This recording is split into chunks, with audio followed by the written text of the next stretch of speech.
Apakah sholat yang pernah tertinggal dulu dapat diganti dengan dalam satu waktu atau satu persatu?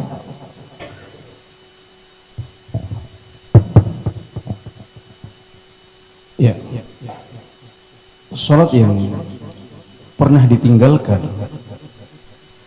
kalau ditinggalkannya adalah karena lupa, maka di sini berlaku sabda Nabi Muhammad SAW, "Man nama an sholatin aw nasiyaha falyusalliha idza dzakaraha." Ya, barang siapa yang meninggalkan sholat, barang siapa yang ketiduran sehingga meninggalkan sholat atau lupa dari suatu sholat, maka hendaknya dia sholat ketika segera sholat ketika dia ingat. Jadi waktunya adalah kita mengerjakannya kapan kita ingat atau kapan kita terbangun. Tidak perlu misalnya menunggu, oh kemarin yang saya tinggalkan adalah sholat maghrib, maka saya menunggu waktu maghrib dulu. Ini kalau sebabnya adalah karena kita lupa atau karena kita ketiduran. Adapun kalau sholat yang kita tinggalkan adalah karena kita malas-malasan dan lain sebagainya, mungkin kita dulu pernah nakal, tidak peduli dengan urusan agama kita, maka menurut jumhurul ulama yang seperti ini tetap harus diqadha meskipun jumlahnya banyak. Ya, harus diqadha meskipun jumlahnya banyak dan dicicil sedikit demi sedikit, dan untuk bisa menjadi ringan maka dicicil sesuai dengan waktunya masing-masing meskipun jumlahnya banyak dan waktunya terjadi pada waktu yang cukup lama atau bahkan sangat lama. Ya, demikian ada perbedaan antara dua jenis meninggalkan sholat tadi itu. Wallahu ta'ala a'lam. Barakallahu fikum. Pertanyaan selanjutnya, pertanyaan ke-154 dari 337 pertanyaan yang masuk dari Al-Akh Saudara Muhammad Iqbal untuk Ustadz MH Hasan Ayatullah. Ana mau bertanya, Ana pernah mendengar hadis rasa malu itu semuanya baik. Bagaimana penjelasan hadis ini Ustadz dan apa batasan-batasannya? Bismillah wassalatu wassalamu ala rasulillah wa ala alihi wa sahbihi wa man wala wa la hawla wa la quwata illa billahi amma ba'd. Ya, al-haya'u syu'batun minal iman. Dalam hadis yang sahih Rasulullah SAW menyatakan bahwa rasa malu merupakan bagian dari keimanan, dan ini dijelaskan oleh para ulama secara mutlak dan mereka berhati-hati dalam menyelisihi lafaz hadis tersebut, sehingga ketika di zaman sahabat ada, kalau tidak salah, Imran bin Husain radhiyallahu anhuma, beliau menyampaikan hadis tersebut, lalu ada orang mengatakan, inna qara'na fi ba'dil kitab anna fi ba'dihha dha'fan. Kami membaca pada beberapa buku bahwa sebagian rasa malu itu menunjukkan sikap lemah dan tidak percaya diri. Maka Imran bin Husain radhiyallahu anhu marah. Beliau mengatakan, aku sampaikan hadis kamu bantah dengan buku yang tidak jelas. Maka hadis itu menunjukkan bahwa rasa malu merupakan sifat terpuji, dan seorang sahabat yang sampai dikenal dengan rasa malunya seperti Utsman bin Affan radhiyallahu anhu, beliau sampai disikapi dengan rasa malu pula oleh malaikat. Kata Nabi SAW, ala astahi mimman yastahi minhu al malaikah. Apakah aku tidak malu kepada orang yang malaikat pun malu kepada beliau, karena Utsman dikenal sebagai orang yang pemalu. Kan tapi para ulama mengatakan bahwa rasa malu itu juga diukur dari syariat. Sesuatu yang membuat orang tidak bertanya, tidak belajar, itu bukan malu. Para ulama menyebutkan sebagai sifat khajal atau tidak percaya diri, dan ini tercela.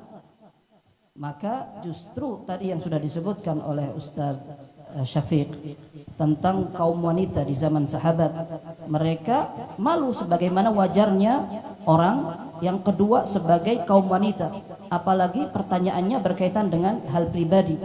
Akan tetapi ketika mereka lebih semangat untuk belajar agama, maka Aisyah puji mereka, ni'man nisa'u nisa'ul ansar lam yakun yamna'uhunna al-haya'u an yatafaqqahna fid din.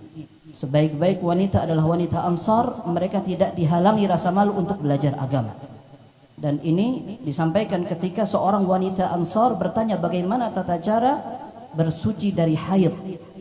Dan Nabi SAW sampai tidak menjawab. Beliau katakan tatahari, kamu bersuci saja. Kemudian beliau mengatakan ambil satu pucuk kain, kemudian kasih minyak wangi, kemudian dipakai untuk bersuci. Maksudnya bagaimana ya Rasulullah? Subhanallah, tatahari Nabi. Kata Nabi SAW, sudah pokoknya itu. Sampai diambil oleh Aisyah radhiyallahu anha, begini caranya, tatabba'ina atharad dam.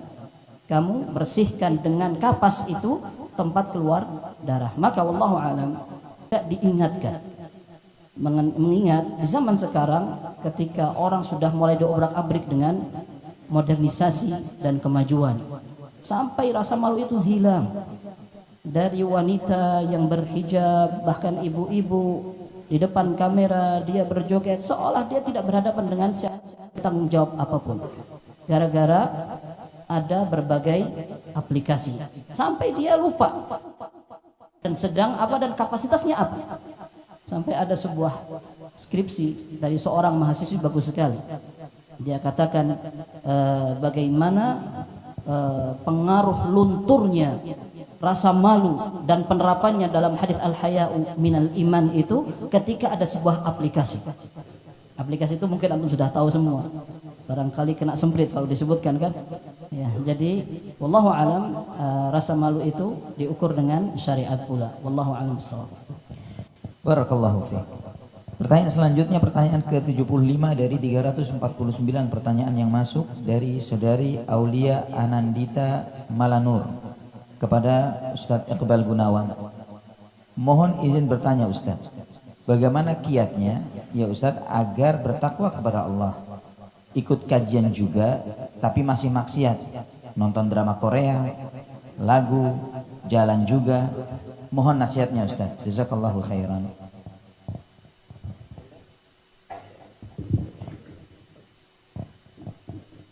Bismillah, walhamdulillah, wassalatu wassalamu ala rasulillah.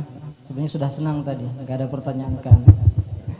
Karena hampir semua kajian rutin saya tidak ada tanya jawab. Dan sudah siap-siap kalau pertanyaannya berat, saya akan mengatakan tidak tahu. La adri, man qala la adri faqad afta. Siapa yang mengatakan tidak tahu berarti dia sudah berfatwa. Tapi alhamdulillah ini pertanyaannya hanya motivasi atau minta nasihat. Rajin kajian tapi maksiat jalan terus. Jangankan, ini kita baru pulang dari daurah di Solo tentang penjelasan metodologi Ahlus Sunnah dalam amar ma'ruf nahi munkar. Jangankan murid, ustadz saja, dai saja, kalau kajian jalan, maksiat jalan, maka tidak boleh dia tinggalkan kajian. Karena dia tidak boleh menggabung antara dua keburukan. Enggak dakwah, maksiat juga jalan. Karena justru dengan kajian itulah maksiat sedikit demi sedikit akan ditinggalkan. Jadi jangan, ya, itu godaan setan. Setan yang menggoda kamu rajin kajian, pakai cadar, ya, tapi juga maksiat. Jangankan murid, ustadz saja ya. Kalau tiap hari ceramah, tiap hari maksiat, maka dia harus tetap ceramah.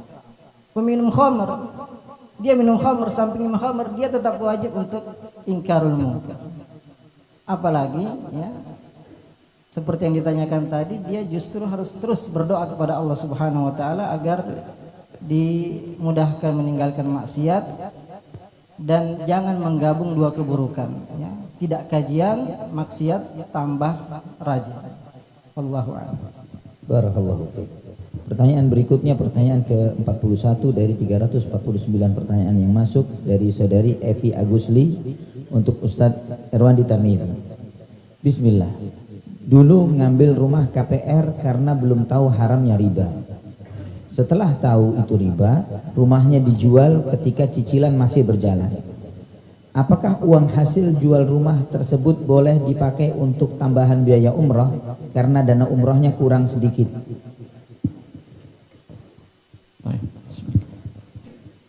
Tidak haram, jangan takut antum. Haram haram. Ustaz dibisik-bisikin. Tak boleh ya. Biarkan Ustaz memberikan sesuai yang dipahaminya dari dalil syar'i, jangan dibisik-bisikin. Ya, hukum asalnya yang rajih menurut jumhur para ulama, bila seseorang berhutang dengan riba, dari hasil utangan tadi uangnya dibelikan suatu barang, ya, kemudian barang tadi mendapatkan keuntungan. Apakah hasil keuntungan dan barang tadi halal di tangannya? Sama seperti kasus yang ditanyakan, juga sama dengan kartu kredit, sama juga dengan pay letter yang nanti bagian dari makalah yang akan saya presentasikan dalam sidang ke-11 insyaallah, ya. Apakah barang-barang itu semua menjadi haram, tidak bisa dimanfaatkannya sama sekali, atau kalau dijual uangnya menjadi haram juga? Jawabannya wallahu alam, dia dua hal yang berbeda. Ya. Pertama, ada akad riba pinjaman, kemudian ada akad pembelian barang. Dua hal yang berbeda, pembelian barangnya halal, akad ribanya haram. Ini menurut jumhur para ulama. Sebagian para ulama, semoga Anda tidak mengambil pendapat ini, atau tidak perlu saya sebut ya. Nanti Anda ambil yang murah, yang gampang ini. Ada ulama yang bolehin gitu. Mereka mengatakan yang melarangnya adalah mazhab Syafi'i. Dalam mazhab Syafi'i, Imam Nawawi mengatakan bila dia minjam uang dengan riba dan uang tersebut diberikannya barang, maka pembeliannya batil. Pembelian batil berarti barang tidak sah di tangannya, maka tidak bisa digunakan, tidak bisa dijual kembali, dapat uangnya halal, tidak. Karena antara pinjaman riba dengan membeli barang suatu hal yang tidak bisa dipisahkan. Ini menurut mazhab Imam Nawawi dan mazhab Syafi'i. Jumhur ulama tidak, dia dua hal yang terpisah. Ya, dan ini pendapat ini yang saya rajihkan. Setelah dia bertobat kepada Allah Azza wa Jal, maka hasil menjual barang tersebut atau menyewakan barang tersebut hukumnya halal, tetapi setelah dilunasi riba-ribanya. Ya, alhamdulillah. Yang kedua juga halal. Alhamdulillah, Ustaz. Barakallahu fiik. Masyaallah. Pertanyaan selanjutnya, pertanyaan ke-68 dari 357 pertanyaan yang masuk dari saudari Jamilah Kusuma Wardani untuk Ustadz Abdullah Rai. Bismillah. Bagaimana kiat-kiat terhindar dari penyakit ain?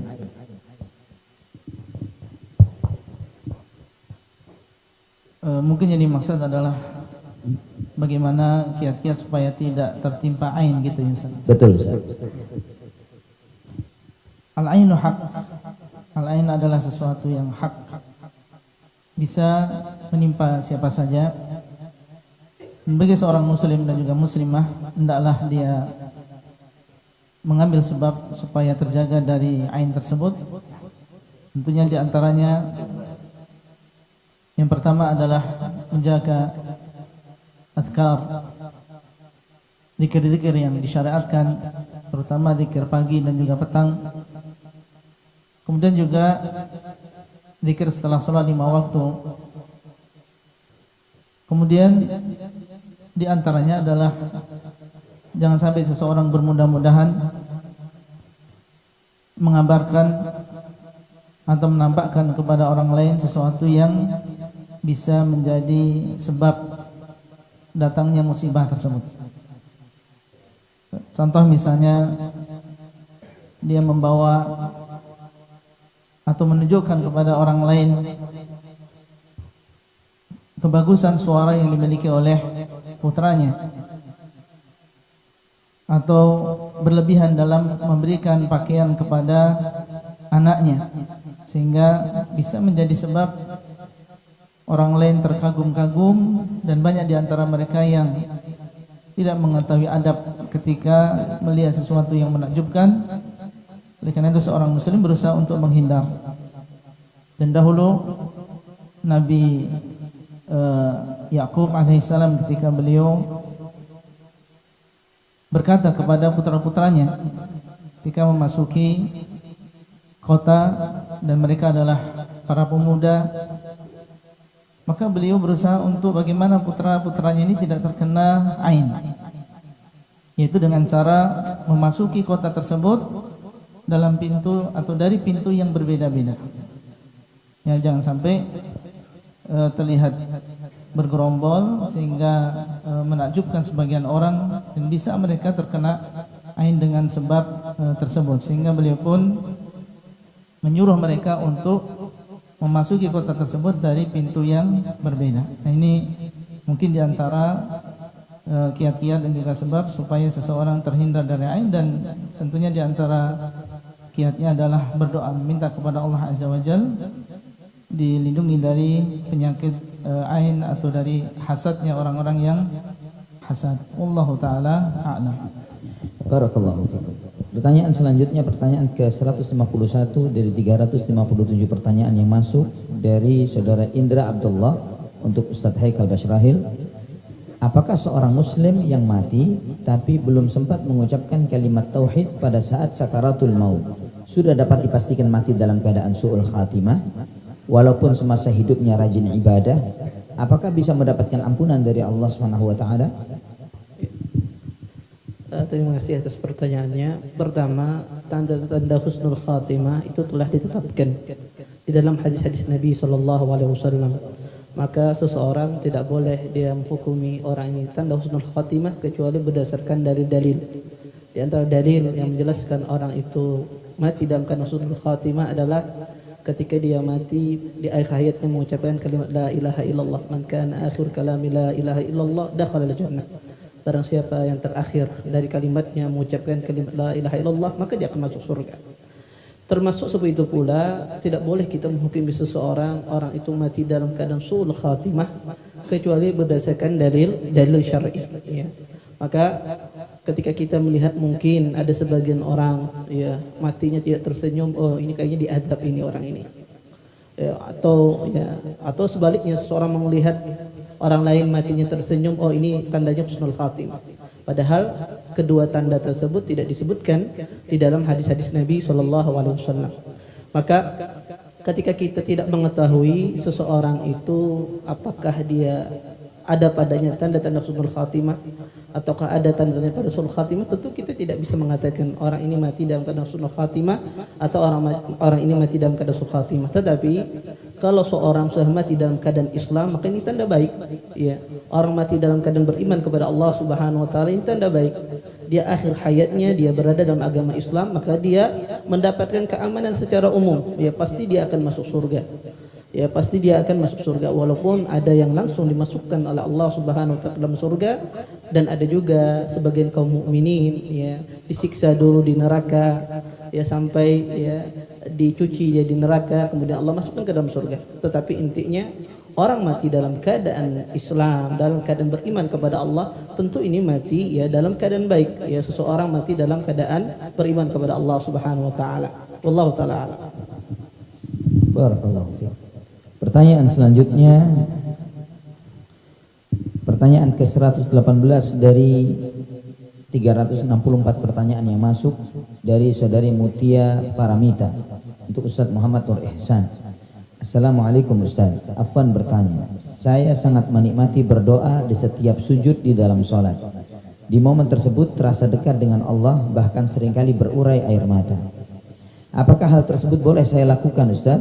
Adakah larangan apabila berlama-lama ketika berdoa di dalam sujud salat? Jazakallahu khairan. Alhamdulillah wassalatu wassalamu ala Rasulillah wa ba'd. Tidak diragukan bahwa di antara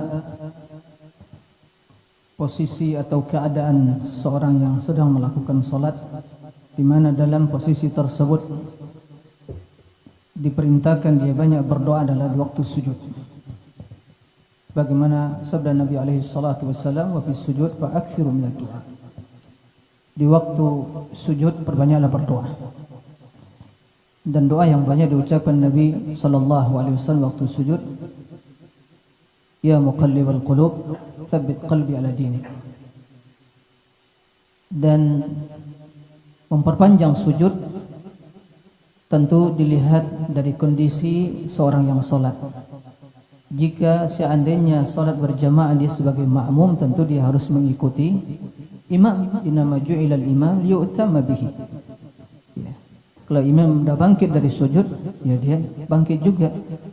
Nah, tapi jika dia sholat sendirian, sholat nafilah, sholat sunnah di siang hari dan di malam hari, maka ini kesempatan bagi dia untuk memperpanjang sujud, berdoa, memohon keampunan kepada Allah Azza wa Jalla. Dan bagaimana Nabi SAW ya diceritakan oleh Aisyah tentang salat beliau alaihi salatu wassalam begitu panjang, rukuknya, sujudnya, berdirinya, bacaannya. Nah, oleh karena itu ya kemudian di dalam sujud sampai juga seorang menangis, ya minta keampunan kepada Allah Azza wa Jalla, tidak ada masalah. Tapi seperti yang disampaikan tadi, tentu di waktu salat dia sendirian, maka perbanyaklah di waktu sujud, di waktu rukuk, ya, begitu juga sebelum salam berdoa kepada Allah Azza wa Jalla. Adapun di waktu dia salat berjamaah bersama kaum muslimin, tentu melihat kondisi imam dan harus mengikuti imam. Wallahu a'lam. Barakallahu fiik. Pertanyaan selanjutnya, pertanyaan ke-39 dari 364 pertanyaan yang masuk dari saudara Abdul Hakim kepada Ustadz Muhammad Arifin Badri. Afwan Ustaz, izin bertanya, apa hukumnya menggaji karyawan yang bekerja di masjid dari dana pengumpulan zakat dengan dalil asnafnya adalah asnaf fi sabilillah?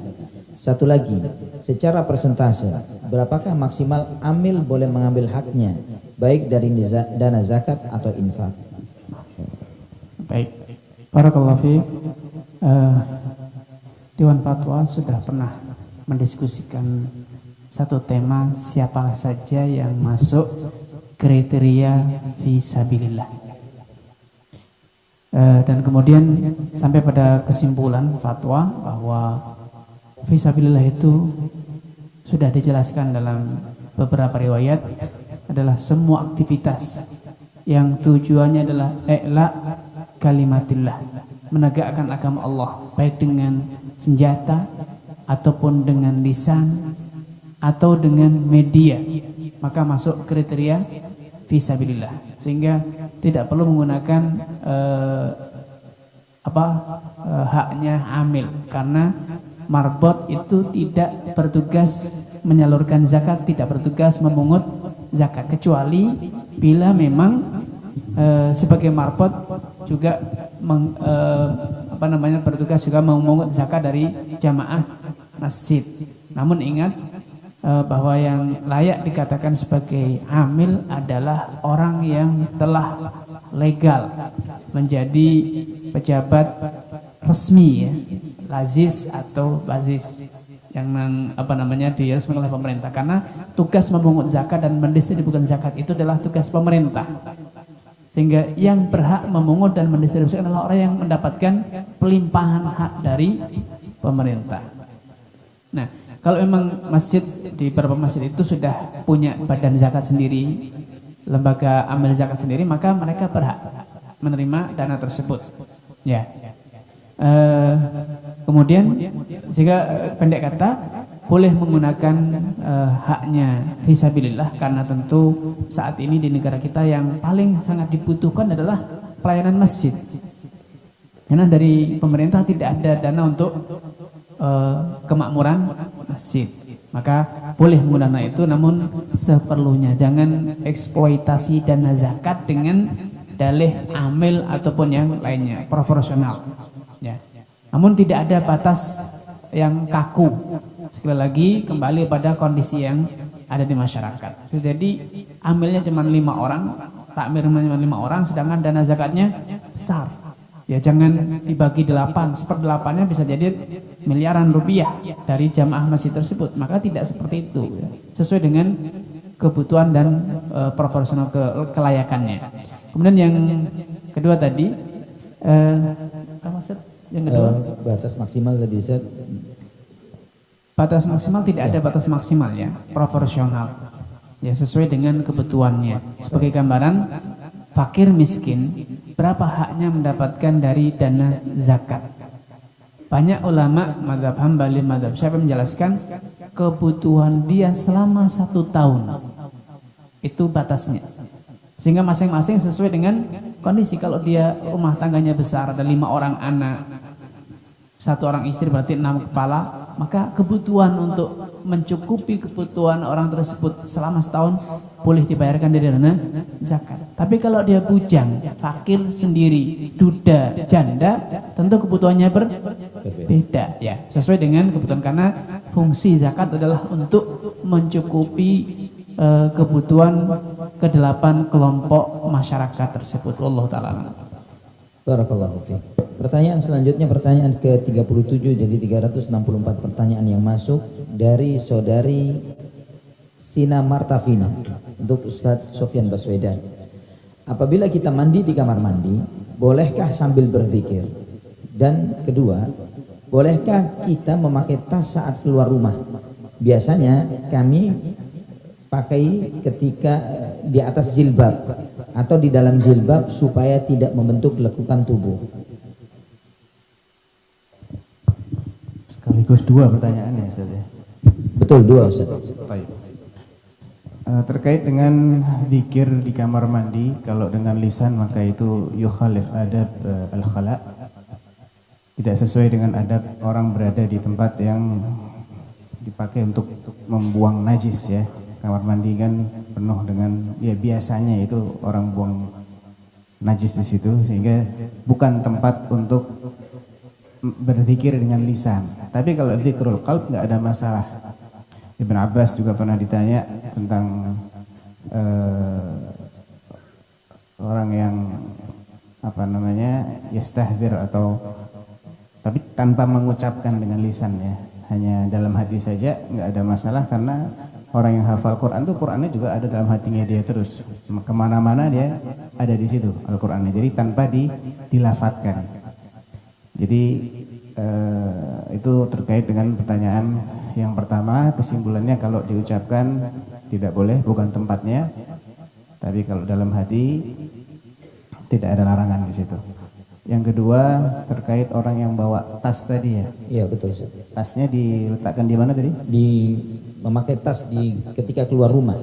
Jadi dia pakai mungkin di punggung saat ketika dia pakai sebagai seorang muslimah, mungkin akan membentuk lekukan tubuhnya. Ransel, tas punggung gitu ya? Nah, tas ransel. Jilbabnya jadi tertarik ke belakang ya. Ya kalau gitu dimasukkan di dalam jilbabnya saja, jangan di luar. Sehingga tetap fungsinya hijab itu tetap terjaga. Jadi jangan sampai hijabnya menjadi seperti ketat karena dia menggendong tas di belakang punggung ya, atau tasnya ditenteng bawa pakai tangan, atau dimasukkan dari balik jilbab sehingga tidak menimbulkan lekukan tubuh. Wallahu a'lam. Barakallahu fiik. Pertanyaan berikutnya, pertanyaan ke-48 dari 370 pertanyaan dari saudari Triyani untuk Ustadz Nizar Sa'ad Jabal. Afwan, izin bertanya, ayah saya meninggal dunia dan meninggalkan warisan berupa 2 rumah. Rumah tersebut ditempati oleh ibu kami dan rumah lainnya disewakan. Hasil sewa tersebut diterima ibu kami penuh dengan alasan bahwa ibu sudah tidak punya penghasilan tetap dan anak-anak ridho akan hal itu. Apakah hal tersebut diperbolehkan dan bagaimana seharusnya? Sebagai catatan, ibu memiliki 2 anak laki-laki dan 1 anak perempuan yang semuanya sudah menikah.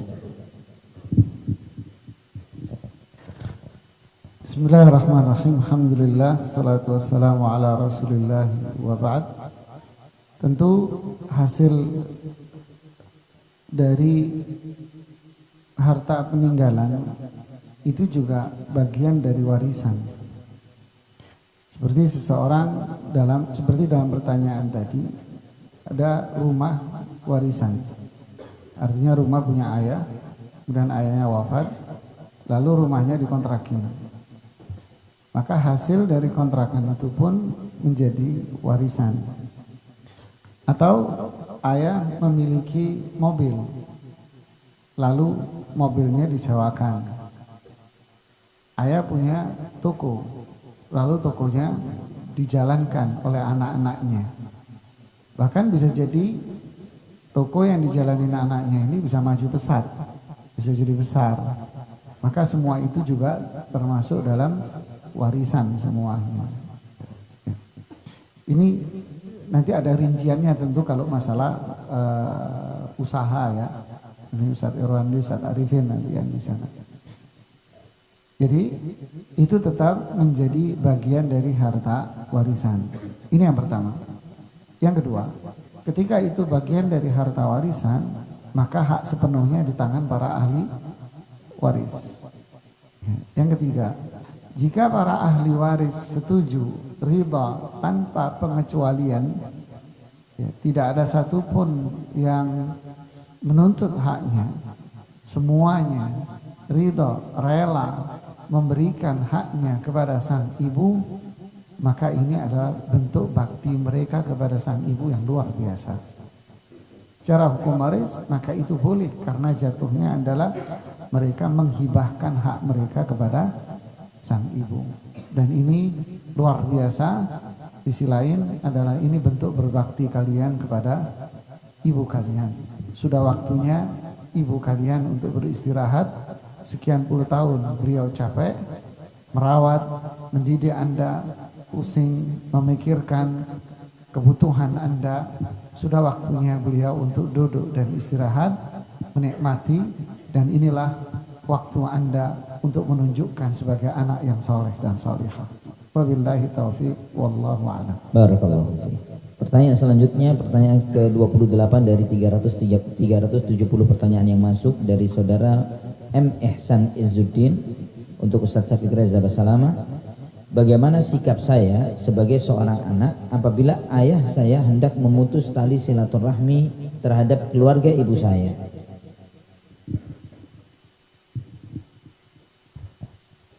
Nah, sudah. Nah, bas. Subhanallah jamaah.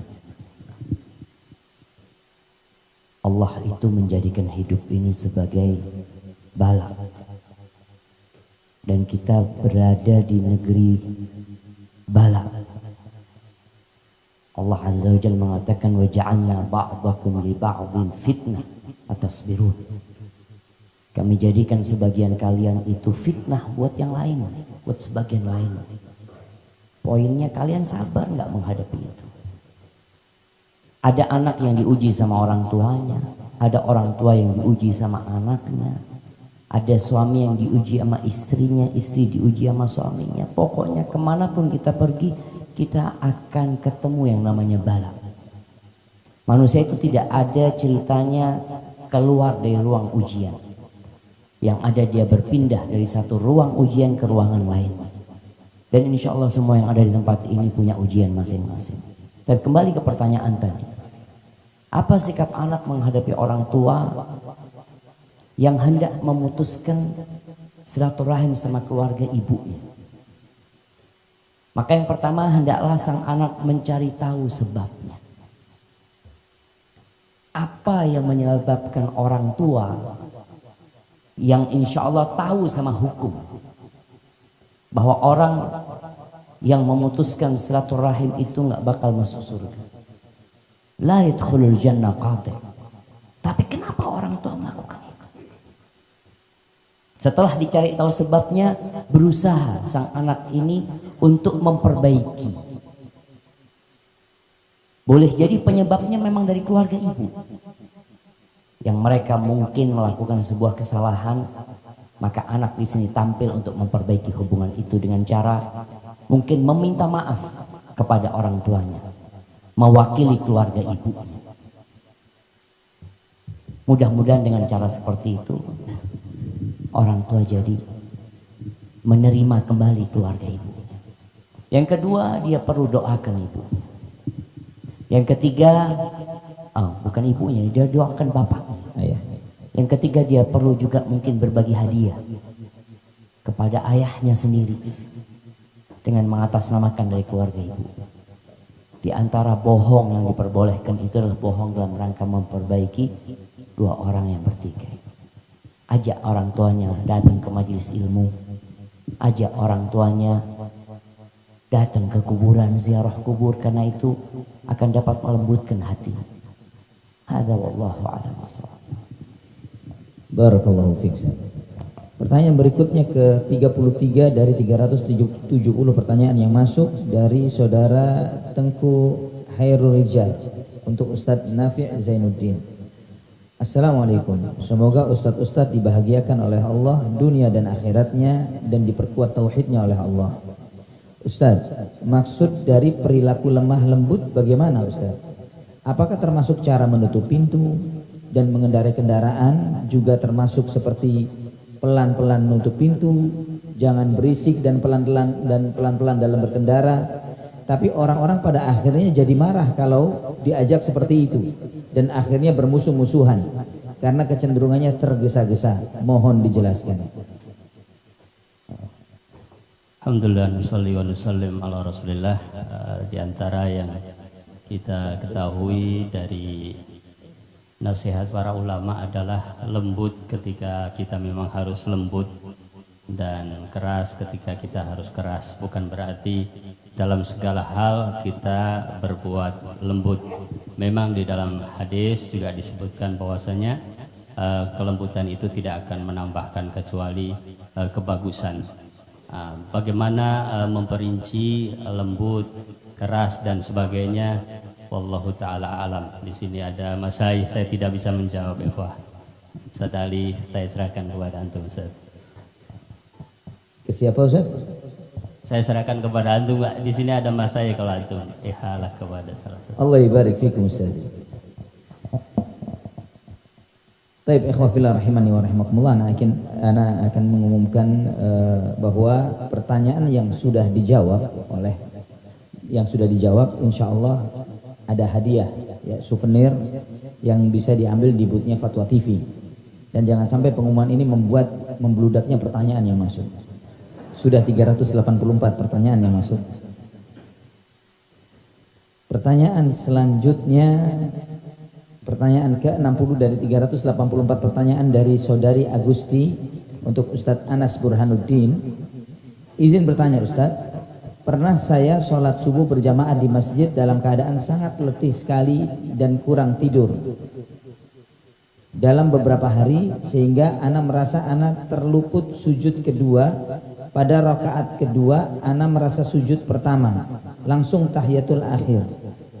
Apa yang harus ana lakukan ya Ustaz? Apakah sholat ana sah atau harus ana qadha kembali sholat subuh ana? Ya, baik. Keraguan-raguan itu dalam Islam tidak dianggap, tidak dijadikan patokan dan tidak dianggap. Al-yaqin la yazulu bisyak. Ini sebuah kaidah yang sangat umum dikenal dan termasuk kaidah yang disepakati oleh para ulama. Jadi sesuatu yang kita yakini tidak boleh kita hilangkan hukumnya dengan semata-mata keraguan. Ketika kita sholat, apalagi sholatnya berjamaah, maka hukum asalnya adalah kita ikut sholat bersama para jamaah. Artinya rakaat-rakaatnya lengkap, rukun-rukunnya juga lengkap, bahkan sunnah-sunnahnya. Maka kalau keraguan seperti ini baru masuk ke benak kita setelah kita selesai sholat, maka kita tidak perlu untuk mempedulikannya. Ya, insya Allah sholat kita sah dan diterima oleh Allah Subhanahu wa ta'ala. Tapi kalau misalnya kemudian ada bukti bahwasanya memang kita baru sujud sekali saja, ya maka jika itu benar-benar bisa dibuktikan, misalnya ada CCTV misalnya di di tempat kita sholat, kemudian setelah kita putar ternyata betul kita sholatnya baru satu sujud saja. Sementara sujud itu adalah rukun sholat yang kalau kita tinggalkan maka sholat kita menjadi tidak sah. Nah, kalau keraguan itu terbukti benar, valid, maka berarti sholat kita tidak sah. Kenapa? Karena sujud adalah rukun. Dan karena ingatnya baru setelah lama, taunya baru setelah lama, artinya saat kita ingin menyempurnakan sholat kita itu sudah ada jeda yang cukup panjang, maka kita harus mengulangi sholat tersebut dari awal. Semoga bisa dipahami dengan baik. Allah barik. Pertanyaan berikutnya, pertanyaan ke-220 dari 384 pertanyaan yang masuk dari Saudari Yanti untuk Ustadz MH Hasan Ayatullah. Izin bertanya, bolehkah kita mengikuti kajian Ustadz yang memakai hadis dhaif? Ya, ini jawabannya bertumpu pada hukum beramal dengan hadis dhaif, boleh atau tidak. Dan para ulama berbeda pendapat. Ada secara mutlak mengatakan bahwa beramal dengan hadis dhaif tidak boleh, dan ini merupakan metode ahli hadis. Karena beramal dengan hadis dhaif artinya adalah dia mengatasnamakan perkataan kepada Nabi SAW padahal tidak dikatakan. Ini merupakan tindakan yang berbahaya sebenarnya. Maka ahli hadis ketat mereka mengatakan tidak boleh beramal dengan hadis dhaif. Ada yang mengatakan boleh selama dan dengan catatan hadis dhaif itu tidak dhaif sekali, tidak lemah sekali. Artinya penyebab kelemahan hadis itu tidak dipicu oleh periwayat yang pendusta, mungkar, atau dia memiliki bid'ah yang mengajak kepada bid'ahnya dan sebagainya. Akan tetapi kelemahannya karena jalur periwayatannya tidak bersambung, atau karena kelemahan hafalan sang perawi yang agak lemah dan sebagainya. Kemudian para ulama juga memberikan syarat bahwa ketika mereka beramal dengan hadis yang lemah tersebut didukung dengan beberapa dalil lainnya, sehingga hadis yang menunjukkan tentang sebuah hukum itu memang sanadnya lemah, akan tapi didukung dengan dalil lain seperti ayat Al-Quran atau fatwa para sahabat, kemudian kesepakatan para ulama dan sebagainya.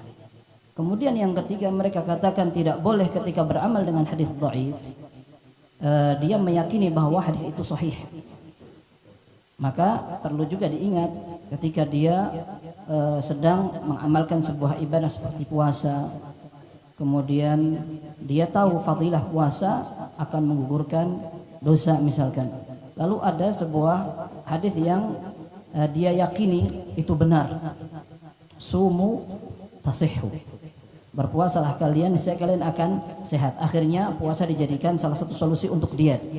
Jadi salah niatnya dari awal, padahal hadis itu tidak bisa dijadikan pegangan. Maka dia salah ketika beramal dengan hadis itu karena dia yakini itu merupakan sebuah sunnah.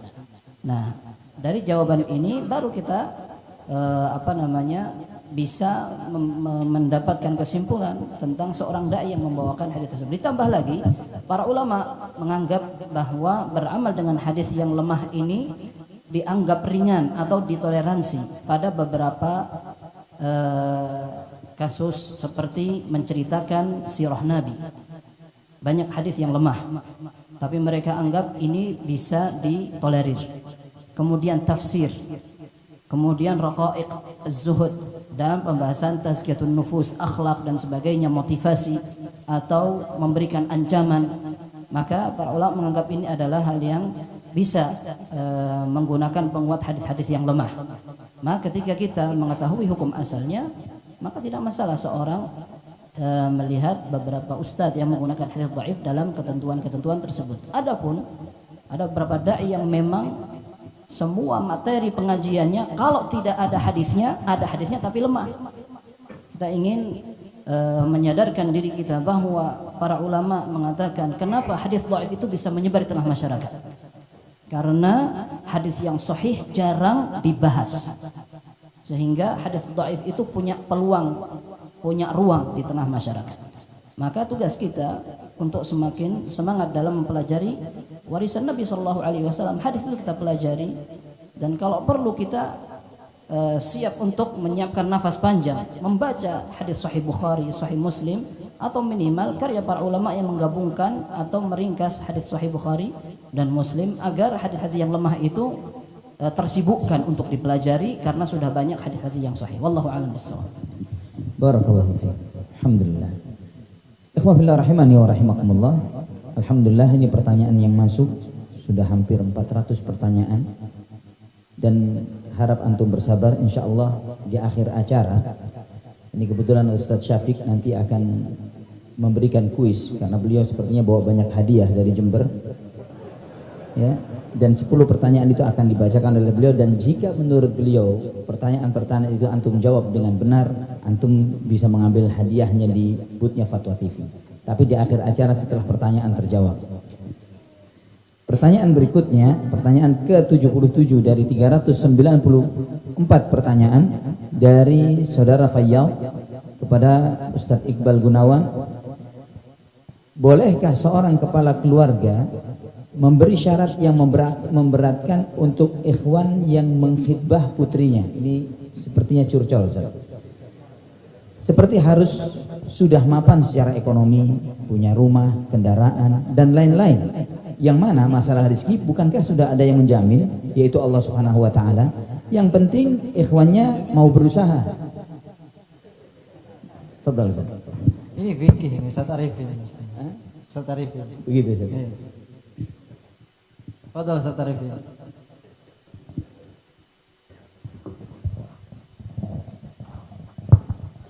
Ya. Murah dan mahal, berat ringan itu sesuatu yang abstrak dan kondisional, sesuai dengan kondisi yang menghadapinya. Orang kaya raya dimintai syarat maharnya 100 juta, murah. Maharnya 1 miliar, murah, karena duitnya ratusan triliun. Itu murah itu. Tapi orang miskin 1 juta pun mahal. Karena dia mampunya kasih mahar hanya seperangkat sholat, belinya di pasar tradisional, harganya 200.000, itu sudah kerja mungkin sekian hari.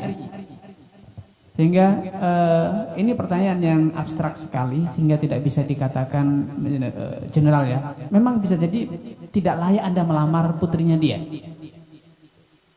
Karena setiap orang itu ingin bahagia, atau dalam bahasa fikihnya namanya kafa'ah, yang sekufu, yang selevel. Nah, kalau orang miskin melamar anaknya orang kaya, nanti walimahnya di gedung ya, kata dia, Pak, sewa gedungnya saja 50 juta Pak. 50 juta seluruh modal yang saya punya. Ya, kalau 50 juta sewa gedung, habis modal saya. Ya, sehingga kita juga harus diri kafa'ah di kalam ulama itu mu'tabar, karena orang menikah itu sekali lagi ingin bahagia, ingin diberi kecukupan, dia ingin dinafkahi, sebagaimana dia juga siap untuk berbakti. Ya. Kemudian yang kedua, kalau memang sebetulnya sudah sekufu, namun kadang syaratnya memang berlebih, maka yang ini namanya, kalau si anak wanita rela dinikahi tapi orang tuanya mencegah, itu masuk kriteria adl. Ya, boleh perwalian dipindahkan kepada wali selanjutnya atau wali hakim. Normalnya wanita selevel dia, strata sosialnya, kecantikannya, level pendidikannya, ya mas kawin seperangkat sholat dengan emas mungkin 5 gram 10 gram sudah wajar. Dia mintanya emas setengah kilo. Tentu itu sudah berlebihan, maka ini bisa masuk kriteria adl. Sehingga saya tidak ingin membela calon mempelai pria dan juga mempelai wanita, objektif. Kita harus tahu diri. Kita tidak boleh menzalimi wanita, tidak boleh merampas hak wali yang punya kriteria agar putrinya bahagia. Namun juga tidak boleh membebani kaum pria dengan sesuatu yang berlebih, karena murah atau mahal itu sesuatu yang relatif. Ya, wallahu taala. Allah barik fikum, Ustaz. Pertanyaan berikutnya, pertanyaan ke-51 dari 394 pertanyaan dari saudari Khairat Mardatillah untuk Ustadz Irwandi Tarmizi. Jika emas kita sudah mencapai 85 gram cukup nisab tapi belum sampai haulnya, apakah sudah wajib dizakatkan? Dan cara zakatnya berupa emas atau diuangkan? Ya, bismillah. Emas yang belum sampai nisab 85 gram. Tapi apakah ada uang rupiah atau uang mata uang yang lain yang menggenapkan? Atau apakah ada barang dagangan yang menggenapkan 85 gram? Kalau ada dan telah berlalu haulnya maka wajib.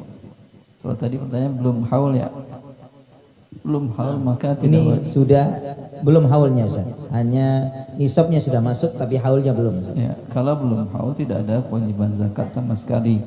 Tapi kalau dia ingin mendahulukan karena suatu kondisi, umpamanya kondisi pandemi panjang, kemudian ekonomi orang-orang dekatnya, kerabatnya terganggu dan sudah sampai kasihan melihatnya, kalau dia ingin bersedekah sepertinya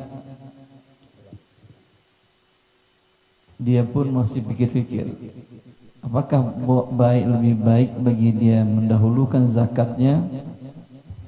Ya, boleh dia mendahulukan zakatnya, ya.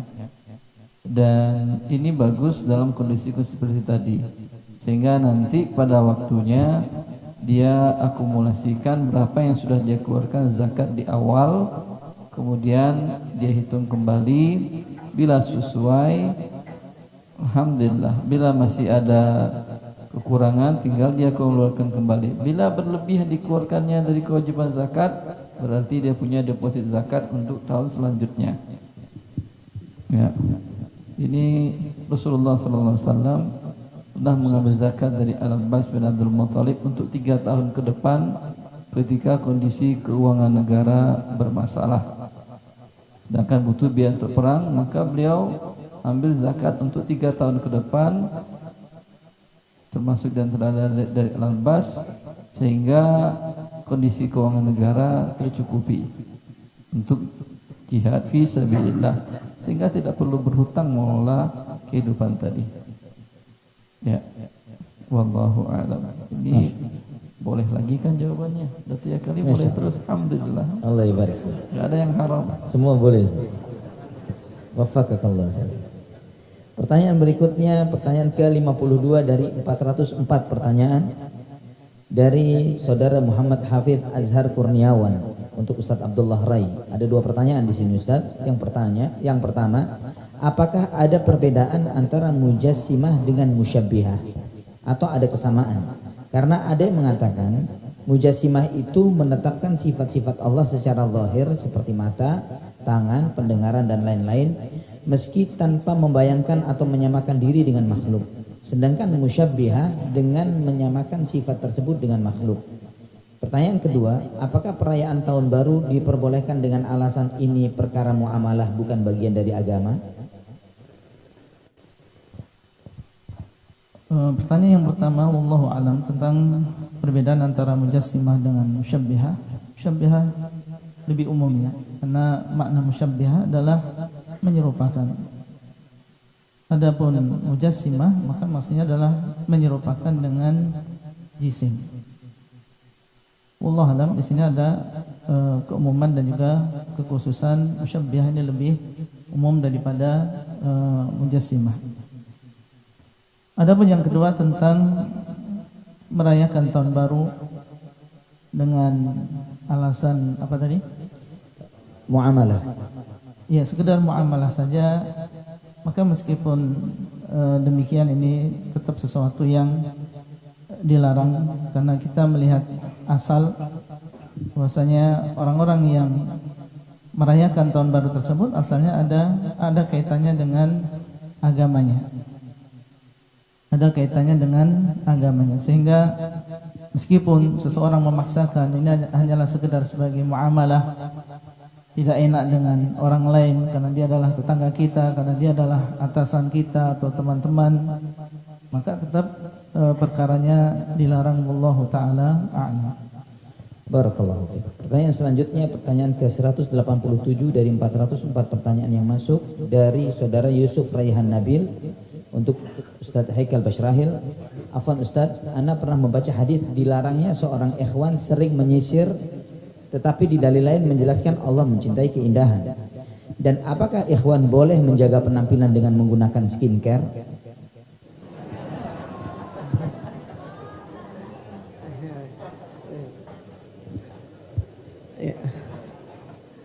Ya, jazakallahu khair atas pertanyaannya. Pertama tentang masalah ya larangan masalah menyisir ya. Maksudnya adalah seseorang berlebih-lebihan di dalam hal ini ya. Berlebih-lebihan di dalam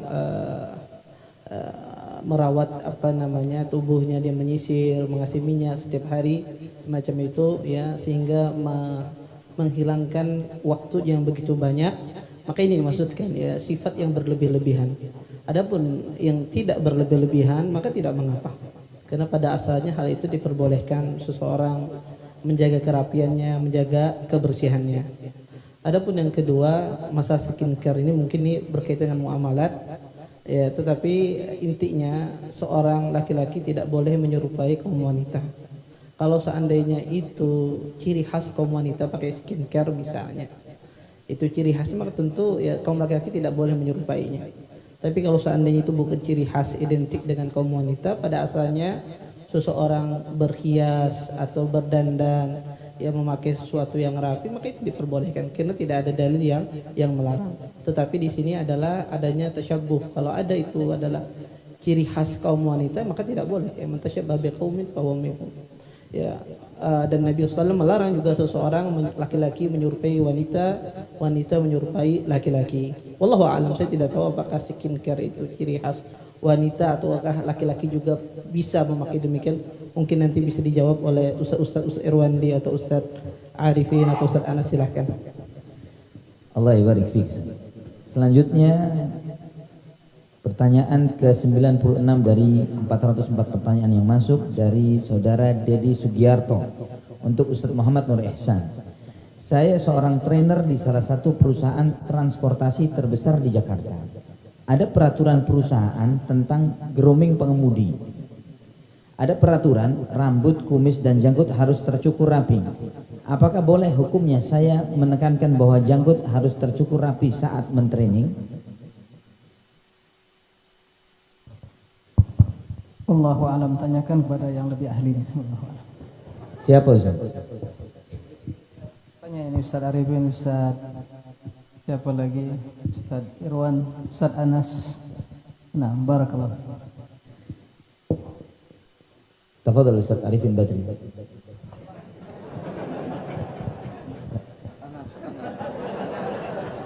Dibahas di dalam fatwa.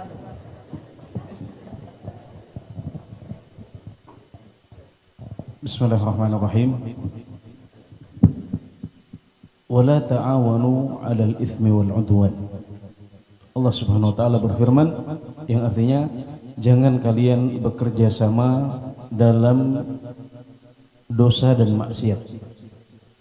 Kita mengetahui bahwasanya apa yang disebutkan dalam pertanyaan tadi itu adalah maksiat-maksiat kepada Allah Subhanahu wa taala. Maka ketika seorang trainer dia disewa atau di-hire untuk menyampaikan trainingnya pada sebuah perusahaan apapun itu, maka dia tidak boleh untuk mengendorse maksiat seperti ini. Dia bisa membuat persyaratan, saya setuju kontrak ini, tapi poin A, B atau C, D atau E, F ini mohon maaf saya tidak bisa menyampaikannya. Kalau kemudian mereka membatalkan kontrak itu, Allah, percayalah dengan sabda Nabi Muhammad SAW, man taraka syai'an lillah awadahu Allahu khairan minhu. Barang siapa yang meninggalkan sesuatu karena Allah, maka Allah akan ganti dia dengan yang lebih baik. Insyaallah ardullahi wasi'ah. Ya, bumi Allah luas. Insyaallah akan ada rezeki-rezeki yang lain dari pintu-pintu yang tidak terduga. Waffaqakallah, barakallahu fikum. Pertanyaan berikutnya, pertanyaan ke-35 dari 411 pertanyaan yang masuk dari saudara harap dirahasiakan untuk Ustadz Muhammad Arifin Badri. Saya bekerja di salah satu kantor pemerintahan. Di kantor pemerintahan yang saya bekerja suka menerima kunjungan dari luar, sekolah maupun instansi yang mau belajar terkait sesuatu yang dikerjakan oleh kantor saya. Dalam kunjungan tersebut, terkadang sekolah atau instansi suka memberikan souvenir atau makanan khas daerahnya masing-masing. Karena kadang ada kunjungan dari luar daerah. Apakah saya boleh mengambil atau memakannya? Tetapi PNS yang menjadi pimpinan di kantor saya membolehkannya. Ya, alhamdulillah Islam itu agama yang luas, tidak kaku. Sehingga ada banyak dalil yang patut kita camkan baik-baik. Pertama, innamal a'malu binniyat. Artinya setiap amalan itu pasti diiringi dengan niat. Wa innamal likulli imrin ma nawa. Setiap orang itu akan mendapatkan hasil sesuai dengan apa yang dia niatkan. Saling tahadi, saling memberi hadiah ketika berkunjung, itu sesuatu yang dianjurkan dalam Islam. Tahadu, tahabu. Salinglah kalian memberi hadiah, saya akan saling mencintai. Sehingga ketika ada instansi berkunjung ke instansi lain, membawa hadiah, itu sesuatu yang wajar sebetulnya. Karena apa? Karena memang kedua instansi, kedua lembaga ingin membangun relasi yang baik. Namun pemanfaatan hadiah tersebut tentu tidak boleh digunakan secara personal. Ketika saya sebagai pimpinan, saya bawa pulang sendiri, itu yang jadi sumber masalah. Ketika hadiah itu dibawa, maka itu adalah aset dan kekayaan lembaga. Maka manfaatkan untuk kepentingan lembaga. Ikuti prosedur SOP yang berlaku di lembaga tersebut. Betapa banyak perusahaan, instansi yang mengharamkan atau melarang karyawannya, stafnya menerima hadiah apapun, karena dia memberi layanan itu sudah mendapatkan insentif dan upah, ada lembur dan lain sebagainya. Perjalanan dinas, ada anggaran proyek. Nah, karena itu ketika ada hadiah, kembalikan kepada lembaga kita, kantor kita. Kalau kemudian setelah dikembalikan ada kebijakan dari pimpinan bahwa ini untuk mengapresiasi kinerja sebagian karyawan, maka itu adalah kewenangan pimpinan. Ya, tapi biasanya lembaga yang profesional akan memiliki aturan main yang sudah baku, ikuti aturan itu. Sekali lagi, kalau ada pemberian maka itu adalah kekayaan lembaga atau instansi kita, sehingga peruntukannya diberikan atau dipercayakan kepada pimpinan, baik itu sesuai dengan kebijakan atau sesuai dengan SOP yang berlaku di lembaga dan instansi tersebut. Wallahu ta'ala a'lam. Barakallahu fikum. Sebentar, Ustaz. Nah, pertanyaan berikutnya, pertanyaan ke-103 dari 411 pertanyaan yang masuk dari saudari Kornina Lindia Erisanti untuk Ustadz Sofyan Baswedan. Apakah wanita safar harus dengan mahramnya? Jika suami mengizinkan, apakah istri diperbolehkan pergi sendiri safar selama 3 hari keluar kota? Nah, terkait dengan hukum masalah safarnya wanita, Nabi SAW sudah menjelaskan ya. La tahillu limra'atin tu'minu billahi wal yawmil akhir an tusafira masirata yawmin illa ma'adhi mahram. Tidak dihalalkan bagi wanita yang beriman kepada Allah dan hari akhirat untuk safar sejauh perjalanan sehari. Ada riwayat yang mengatakan lebih dari sehari semalam, minimalnya sehari semalam itu, kecuali dia dibarengi dengan mahramnya. Nabi bilang tidak halal. Jadi kalau suaminya mengizinkan tidak akan merubah hukum syar'i. Ya. Hukum syar'inya sudah jelas, sudah dijelaskan oleh Nabi SAW dan tidak berubah dengan diizinkan oleh suami, karena yang berhak menetapkan hukum syar'i itu Allah atau Rasulnya SAW.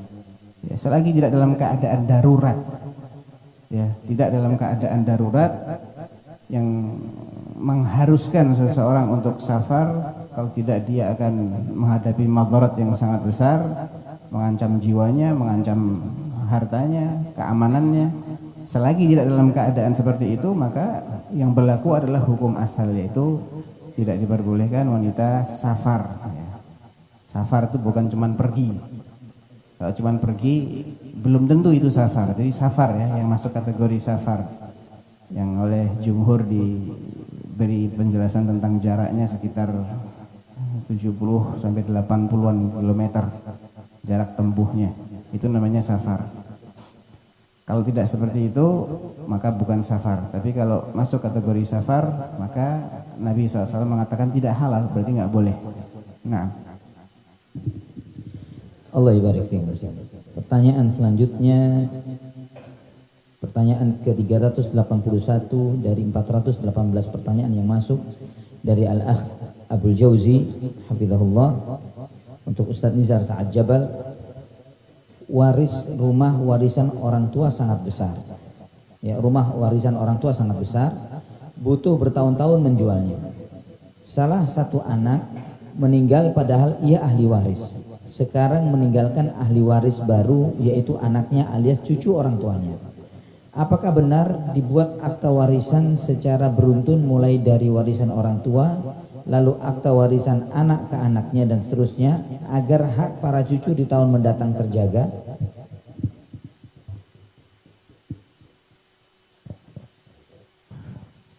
Bismillahirrahmanirrahim. Alhamdulillah.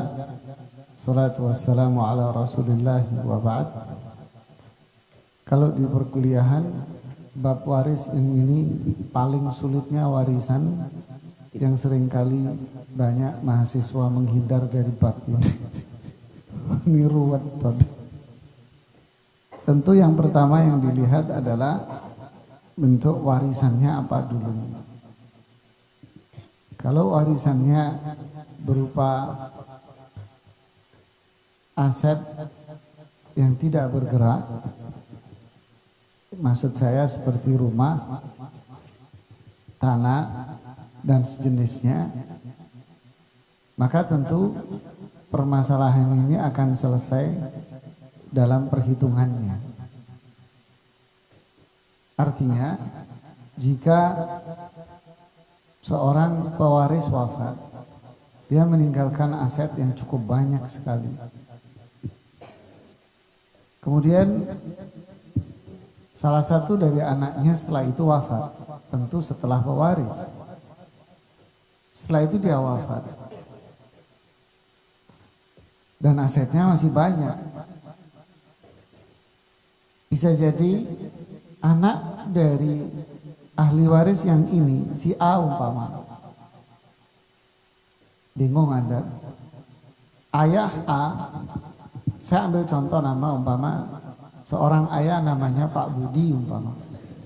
Memiliki banyak waris yang begitu banyak. Dia memiliki anak namanya Bambang umpamanya. Bambang ini akhirnya wafat. Dan Bambang punya anak Rudi umpama. Rudi pun akhirnya wafat. Dan seterusnya. Dan asetnya banyak. Maka dalam perhitungan warisnya tentu ada beberapa langkah-langkah yang harus ditempuh. Tetapi yang jadi patokan awal bagi Anda dalam menghitung waris dalam kasus yang seperti ini sebetulnya sederhana sekali. Ya, karena Allah tidak menjadikan ilmu syar'i ini sulit dan ribet. Ya. Ilmu ini mudah.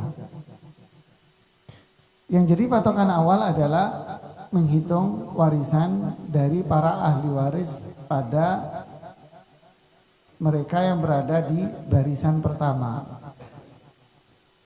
Siapa? Si pewaris Pak Budi meninggal dengan meninggalkan banyak aset. Oke, salah satu asetnya dijual. Salah satu aset dijual. Maka dibagi kepada anak-anak dari Pak Budi ini dulu. Terlepas anak Pak Budi ini masih hidup atau anak Pak Budi ini ada yang wafat, tapi posisi wafatnya setelah Pak Budi. belakangan. Dihitung dan dibagi kepada mereka. Oke. Nah, bagi yang sudah wafat, maka hak dia, umpama yang wafat dapat 1 miliar, maka hak dia yang wafat 1 miliar ini dibagi lagi kepada siapa? Ahli waris Bambang ini yang wafat tadi itu. Siapa ahli warisnya Bambang? Dibagi lagi. Oke, yang ketiga. Oh, ternyata anaknya Bambang ada yang wafat, namanya Rudi. Rudi wafat setelah bapaknya, ayahnya, yaitu Bambang. Maka Rudi tetap mendapatkan warisan dari sang ayah. Wah, faham jemaah? Tapi kalau ada fulusnya gampang, nggak ada yang ruwet kok, serius. Karena nggak ada fulusnya kelihatan ruwet jemaah. Kalau ada fulusnya semua jadi syatir, semua pinter semua. Atau lulus SD jadi pinter semua. Begitulah seterusnya. Ketika aset berikutnya terjual, nah begitulah Anda melakukan pembagian dengan tahap pertama, tahap kedua, tahap ketiga. Atau asetnya berupa bisnis, usaha, perusahaan. Ya, maka dilakukan pembagian dengan tahapan-tahapan seperti ini. Bukan dengan apa yang terjadi di masyarakat, khususnya di masyarakat Jawa, mohon maaf. Kalau sudah wafat, maka yang wafat ini tutup mata, tutup telinga, dianggap tidak ada. Akhirnya warisan dibagi kepada yang ada. Ini zulm, ini memakan harta orang dengan cara zalim. Ya. Tidak, prinsip dasarnya adalah selama ahli waris itu hidup di saat pewaris wafat, maka dia tetap mendapatkan haknya walaupun setelahnya dia wafat. Semoga bisa dipahami. Wallahu a'lam. Barakallahu fiik. Dan diumumkan bagi ikhwah yang tidak membawa HP dan ingin mengajukan pertanyaan, ada di booth Fatwa TV, ada laptop di sana. Anda bisa mengentry pertanyaan-pertanyaan Anda ke sana. Dan kemudian pertanyaan berikutnya, pertanyaan ke-69 dari 418 pertanyaan yang masuk dari saudara Aldi Afriansyah untuk Ustadz Syafiq Reza Basalama. Saat ini saya dan istri tinggal bersama ayah kami dikarenakan ibunda kami sudah meninggal. Jadi saat ini kami mengurus ayah kami di rumah kami. Tapi dalam perjalanannya terjadi adanya ketidaknyamanan antara istri dan ayah saya. Sementara itu kami hanya berdua bersaudara, saya dan abang saya. Bagaimana sebaiknya mengatasi hal ini? Mohon pencerahannya Ustaz. Jazakumullahu khairan katsiran. Masya Allah. Pertanyaan ke Ana semua masalah. Iya. Dekat dengan masalah. Allahu Akbar. Baik, jamaah rahimakumullah. Istri itu punya hak tempat tinggal. Allah Azza wa Jalla mengatakan askinuhunna min haitsu sakantum min wujdikum wa la tudarruhun litudayyiqu alaihin. Kata Allah, tempatkan istri-istri kalian itu ya di rumah, di tempat tinggal yang sesuai dengan kemampuan kalian. Dan jangan kalian membahayakan mereka. Ketika seorang suami menempatkan istrinya bersama orang tuanya, karena kondisi yang disebutkan tadi, maka mau tidak mau dia harus menciptakan suasana yang kondusif. Sebagian suami itu nggak mau tahu, sehingga terkadang terjadi keributan antara menantu sama mertua.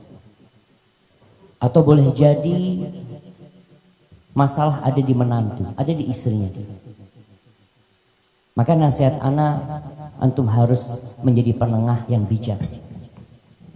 Bagaimana antum tetap berbakti kepada orang tua dan bagaimana antum tetap memberikan kenyamanan kepada istri. Seorang suami yang mungkin tidak dapat memberikan lebih kepada istrinya, hendaklah dia memberikan perhatian yang lebih kepada istrinya. Apalagi kalau istrinya membantu dia dalam berbakti kepada orang tua. Karena terkadang ana melihat peran suami yang kurang. Maka berusahalah antum untuk senantiasa berbakti sama orang tua, berbuat baik sama orang tua. Kalau mungkin ada masalah sama istri, antum yang minta maaf sama bapak antum. Minta maaf ayah, mungkin kondisinya lagi nggak nyaman ini dan itu. Nanti antum datang kepada istri juga sama seperti itu. Bagaimana menenangkan istri, anak terima kasih engkau sudah mau di sini sama bapak. Aku minta maaf bapakku udah tua, mungkin karakternya berubah. Memang ada orang tua yang mungkin setelah dia tua renta sakit berubah karakter. Dan nasihat anak juga ketika bapak antum bisa menikah, nikahkan. Sehingga dia punya pendamping sendiri. Ada yang mengurusin dia. Dan ada cerita orang tua ini sudah sepuh, sudah umurnya 80 tahun mungkin, atau hampir 80 tahun. Ketika dia ditinggal mati oleh istrinya, subhanallah, kondisinya itu semakin buruk. Bahkan kemana-mana diantar sama anaknya naik motor ya. Sempat terjadi keributan ya, perselisihan di antara anak-anak, apakah bapak mau dikawinkan apa enggak. Ada yang mengatakan nggak usah, sudah biar abah anak yang ngurusin. Kata anak, terakhir bapaknya dinikahkan, umurnya hampir 80 tahun. Setelah dinikahkan jamaah naik sepeda jamaah bapaknya, nggak dibonceng lagi sudah jamaah. Jadi memang kadang-kala ayahnya ini mau diapakan gitu loh, nikahkan dia bismillah seperti itu. Hadza wallahu a'lam bissawab. Allah ibarik fiik. Nah, pertanyaan selanjutnya, pertanyaan ke-85 dari 428 pertanyaan yang masuk dari saudari Musdalifah untuk Ustadz Nafi' Zainuddin. Izin bertanya, bagaimana cara menasihati orang tua yang masih mengamalkan adat istiadat yang bertentangan dengan agama, mengarah ke dalam syirik. Kadang anak sudah bilangin tapi orang tua kadang masih ngeyel dan nggak percaya. Mohon doanya Ustadz agar orang tua anak diberi hidayah sunnah. Amin ya rabbal alamin. Alhamdulillah, nusalli wa nusallim ala Rasulillah. Jamaah sekalian, tentu kasus yang seperti itu juga banyak di kalangan pendahulu-pendahulu kita. Ya, seperti misalnya wadih, jelas sekali bahwasanya Nabiullah Ibrahim alaihi salatu wassalam tidak hanya menghadapi orang tua yang melakukan adat istiadat yang mungkin akan menyampaikan kepada sesuatu yang syirik, bahkan memang musyrik, bahkan salah satu di antara pembuat patung-patung. Tapi bagaimana Nabiullah Ibrahim alaihi salatu wassalam berdakwah dengan tuntunan syariat ya. Dan al-aslu yang pertama kali bahwa dakwah itu adalah dengan cara ar-rifqu, apalagi muamalah kepada orang tua baik ayah ataupun ibu. Dan kita juga paham sekali hadis Nabi Shallallahu Alaihi Wasallam. Kemudian dengan kita bermuamalah kepada orang tua insya Allah Ta'ala kita harapkan luluh hatinya ya. Luluh hatinya karena melihat akhlak kita, melihat hikmah kita kepada kedua orang tua kita, dan itu adalah merupakan cara yang juga insya Allah sangat bermanfaat, karena ketika terambil hatinya maka apa yang akan kita ucapkan kepada orang tua kita tentu ada kehati-hatian. Sudah sangat benar sekali kita bersikap hati-hati, jangan sampai perbuatan-perbuatan tersebut ya benar-benar sampai kepada perkara syirik. Dan sebaik-baik bakti kita kepada orang tua kita adalah menyelamatkan akhirat kedua orang tua kita ya. Dan oleh karenanya perlu disabari dan perlu meminta kepada Allah Subhanahu wa taala. Dan alhamdulillah tadi penanya juga meminta doa kita semuanya. Kita doakan insya Allah semoga orang tuanya bisa meninggalkan perkara-perkara yang bertentangan dengan syariat Islam ya. Dan kita tahu bahwasanya Abu Hurairah radhiyallahu taala anhu juga ketika mendapatkan kesulitan-kesulitan, justru yang menyelamatkan adalah meminta doa kepada Rasulullah SAW, didoakan oleh Rasulullah SAW hingga menjadi seorang muslimah sahabiyah, salah satu di antara tauladan kita. Wallahu taala a'lam. Allah ibarik. Alhamdulillah, tinggal tersisa 3 pertanyaan lagi sebelum kita buka kuis yang insya Allah nanti akan dipandu oleh Ustaz Syafiq. Pertanyaan berikutnya, pertanyaan ke-70 dari 428 pertanyaan yang masuk dari saudari Ana Susanti untuk Ustadz Anas Burhanuddin. Bismillah, afwan izin tanya Ustadz, mohon penjelasan terkait hukum safar harus dengan mahram itu pada batas jarak berapa kilometer, mengingat ada banyak pendapat terkait hal tersebut. Mohon penjelasannya.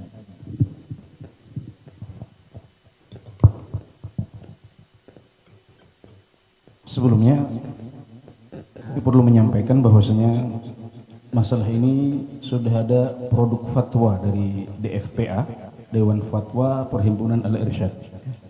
Jadi nanti untuk lebih jelasnya, lebih detailnya, kalau ada yang ingin membaca landasan penelitiannya misalnya, nanti bisa diakses di website Dewan Fatwa. Ya, adapun tentang jarak safar, ya ini termasuk permasalahan ikhtilafiyah di antara para ulama, seperti yang sempat disinggung oleh Ustaz Sufyan tadi. Jumhurul ulama dalam hal ini mazhab Syafi'i dan Hambali, pendapatnya adalah sehari semalam.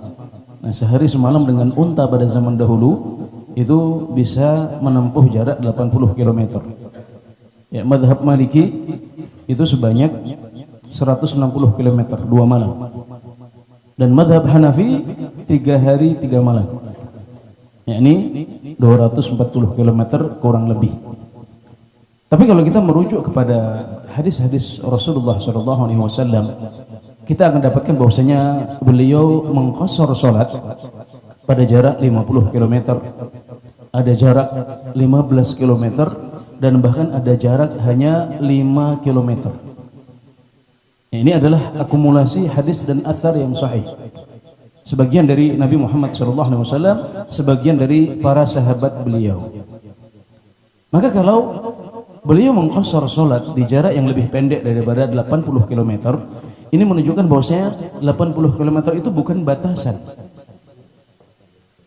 Maka yang dijadikan patokan menurut sebagian ulama, dan ini yang kami pilih ya, dalam putusan fatwa kami, yang kami pilih adalah bahwasanya ini dikembalikan kepada urf. Ustaz, masa 5 km disebut safar? Bisa jadi kalau kita berbicara tentang zaman dulu di mana belum ada kendaraan bermotor. Bahkan kendaraan tradisional pun tidak banyak orang yang memilikinya. Saya ingat di waktu saya masih kecil, di tahun 80-an itu kita melihat jarak 5 km dari desa saya ke kecamatan, itu rasanya panjang banget. Itu kita kalau mau ke sana itu harus persiapan bawa bekal itu. Tentunya di zaman sekarang tidak sama. 5 km itu kalau di Jakarta bukan safar, di sebagian besar wilayah Indonesia bukan safar. Tapi kalau misalnya kita pergi jauh sedikit, misalnya ke pedalaman Papua misalnya, bisa jadi jarak 5 km itu masih menjadi safar di sana. Maka pendapat yang lebih kuat, Allah Ta'ala alam, bahwasanya ini dikembalikan kepada urf, kepada adat yang berkembang di masyarakat, dan ini berbeda dari tempat ke tempat yang lain, bisa berbeda dari satu zaman ke zaman yang lain. Maka silahkan dicek. Kalau misalnya di sini orang mengatakan bahwasanya dari tempat kita ini misalnya ke puncak itu adalah safar misalnya, dan di antara tanda safar adalah kita menyiapkan bekal, ya, maka itu adalah safar. Tapi kalau orang mengatakan, ah ini bukan safar, ini kan cuma ya kita seperti kayak main saja nanti balik lagi, berarti itu bukan safar, meskipun jaraknya cukup jauh. Tapi kalau kita ingin berhati-hati, ya mungkin masih bingung, kadang-kadang ada khilaf, ini sebagian orang mengatakan safar, sebagian mengatakan tidak, maka boleh ya kita untuk kehati-hatian kita memakai pendapat yang paling masyhur di antara para ulama, seperti yang disampaikan oleh Ustaz Sufyan tadi, yaitu sehari semalam untuk jarak unta pada zaman dahulu, yaitu kurang lebih 80 km. Allah Ta'ala a'lam. Barakallahu fiik. Pertanyaan berikutnya, pertanyaan ke-106 dari 436 pertanyaan yang masuk dari saudari Eka Wardi Kartini untuk Ustadz MH Hasan Ayatullah. Suami kerap kali melakukan perawatan wajah. Saya juga diajak untuk tujuan merawat wajah. Perawat atau dokternya perempuan semua, ada yang berhijab dan ada yang auratnya terbuka. Dan untuk ruangnya terpisah, tertutup gorden, persekat hanya satu pasien dan satu perawat. Saya sering membicarakan ini ke suami karena saya pikir itu tidak urgent dan saya khawatir ini fitnah dan khalwat. Tapi suami malah membandingkan saya saat USG, tapi yang menangani dokter laki-laki yang sifatnya urgen.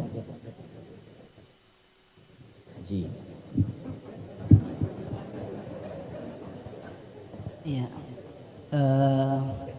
laki-laki yang berdandan atau berhias untuk istrinya, selama yang dilakukan tidak sampai menyerupai perempuan tadi sudah disebutkan Ustaz Haikal, maka tidak mengapa.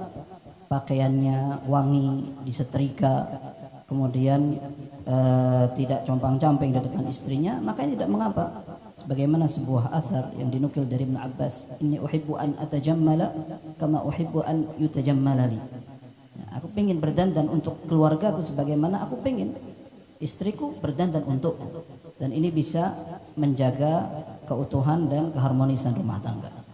Akan tetapi jika seandainya berdandan itu menyerupai perempuan, apalagi sampai melakukan keharaman, seperti ketika dia datang ke tempat perias, ternyata periasnya perempuan apalagi bencong, sebagian begitu, maka ini melakukan keharaman. Dan kias dengan USG ketika seorang wanita yang sedang mengandung, yang mau tidak mau harus ditangani oleh dokter laki-laki, tidak bisa dibenarkan. Karena para ulama mengatakan berobatnya seorang wanita kepada dokter laki-laki dalam keadaan darurat tidak mengapa. Dan mereka katakan jika seandainya tidak darurat, ada dokter perempuan, maka dokter perempuan yang lebih diharuskan, bukan diprioritaskan saja, diharuskan, karena perempuan dokternya ada. Kecuali kalau seandainya dokter perempuan ini tidak lebih ahli dari dokter laki-laki. Saya pernah mendengar Syekh Abdul Muhsin Al-Abbad ketika beliau ditanya tentang permasalahan seperti ini. Ada dokter perempuan, ada dokter laki-laki. Saya akan cek kehamilan, tapi dokter perempuan ini sering ngaco. Ya, yang laki-laki profesional. Nah, beliau katakan kalau memang kenyataannya seperti itu tidak mengapa. Akan tetapi hukum asalnya seorang wanita berobat kepada dokter perempuan juga. Bahkan Syekh bin Baz pernah ditanya boleh atau tidak, mana yang lebih dianggap ringan ketika dia berobat kepada dokter perempuan tapi kafir, atau dokter laki tapi muslim. Dua-duanya haraj atau memang membuat kita agak segan. Maka kata Syekh bin Baz, dokter perempuan yang kafir lebih ringan daripada dokter muslim tapi laki-laki. Dan ini tidak bisa disamakan dengan tadi yang mau merias itu, ya. Maka tetaplah merawat, tapi dalam standar yang dibolehkan dalam syariat. Wallahu a'lam bishawab. Allah ibarik. Pertanyaan terakhir, dan ikhwah fillah rahimani wa rahimakumullah, semua pertanyaan yang jika belum terjawab nanti insyaallah akan terjawab dan diprioritaskan di dalam acara interaktif di Fatwa TV. Pertanyaan terakhir pada kesempatan ini adalah pertanyaan yang ke-124 dari 436 pertanyaan yang masuk dari saudari Anissa Adinaningrum untuk Ustadz Iqbal Gunawan. Ustadz, di zaman sekarang ini riba merajalela dan dimudahkan oleh orang-orang. Tetap dosakah pelaku riba yang tidak bertaubat meski cicilannya telah lunas?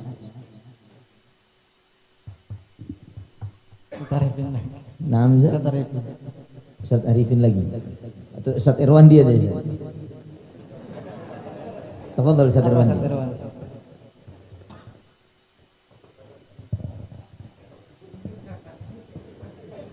Pengen dengar haramnya Ustaz. Biar ada haramnya. Pembisik juga ternyata. Ya. Wallahu a'lam. Pertanyaan tentang taubatnya Ustaz, bukan tentang ribanya. Dia sudah selesai berbuat riba, tapi tidak bertaubat. Tidak bertaubat. Ya pertanyaan taubat Ustaz gampang, bukan ribanya. Yang ditanya, apakah masih berdosa pelaku ribanya yang tidak bertaubat walaupun cicilannya sudah lunas? Taubat dari riba adalah berhenti. Berhenti dari riba bagian dari taubat. Sekarang dia sudah selesai, berarti tidak ada lagi riba, perbuatan ribanya. Kemudian diikuti dengan istighfar, dengan berbuat baik, ya itu kembali kepada kaidah hukum dalam bertobat. Syarat bertobat adalah berhenti, kemudian azam untuk tidak melakukan kembali perbuatan tersebut. Dan bila berkaitan dengan hak anak manusia Bani Adam, diselesaikan. Dan ini tidak ada berkaitan dengan hak Bani Adam, karena yang bertobat adalah si yang pembayar riba. Kalau yang bertobat adalah si yang penerima riba, jawabannya lain lagi. Wallahu a'lam. Allah barik fiik. Alhamdulillah ikhwan fillah rahimani wa rahimakumullah. Saatnya kuis, sebagaimana tadi disampaikan bahwa insyaallah kuis ini akan di moderatori oleh Ustaz Syafiq Reza Basalama. Beliau yang akan mengajukan pertanyaan-pertanyaan karena memang Ustaz Syafiq yang lagi bawa hadiah. Siapa yang bisa menjawab pertanyaannya dengan benar menurut Ustaz Syafiq, maka antum berhak untuk menerima hadiahnya. Barakallahu fikum. Tafadhal Ustaz. Ada 10 pertanyaan.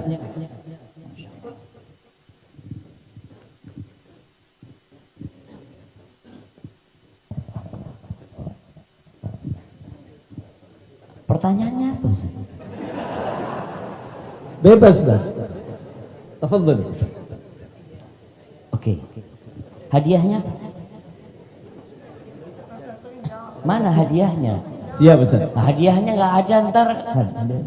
Mana hadiahnya ini? Tolong ada di booth Fatwa TV Ustaz. Allah barik fiik. Subhanallah. Dari tadi di booth Fatwa TV. Di sini dibagi. Sepertinya hadiahnya besar Ustaz. Oh besar. Ya. Insyaallah kunci mobil untuk dapat jamaah. Kalau kuncinya kecil Ustaz, mobilnya Ustaz. Baik. Pertanyaan yang pertama. Sebutkan nama sahabat yang memberikan fatwa tadi yang disebutkan Ustaz Arifin bahwasanya orang yang membunuh itu nggak ada tobatnya. Nah, ya silahkan Ustaz Arifin ditunjuk. Ada yang kecil, ya yang kecil berdiri. Tunggu dulu. Sini dulu kasih mic. Mana mic-nya jemaah? Itu tuh. Kasih mic.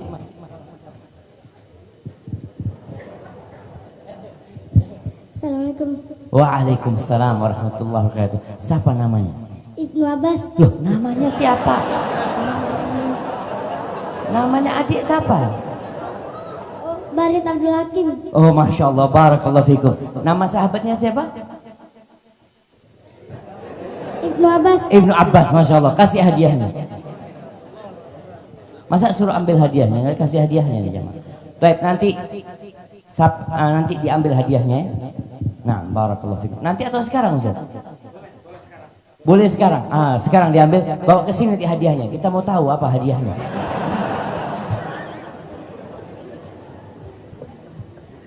Baik. Itu pertanyaan pertama. Pertanyaan kedua. Sebutkan kapan meninggalnya Rasulullah sallallahu alaihi wasallam. Jam, hari, tanggal, tahun. Insyaallah. Nah, fadhal. Jamaah. Masa ada yang angkat tangan jamaah? Nah, fadhal, sebelah sini ada yang angkat tangan.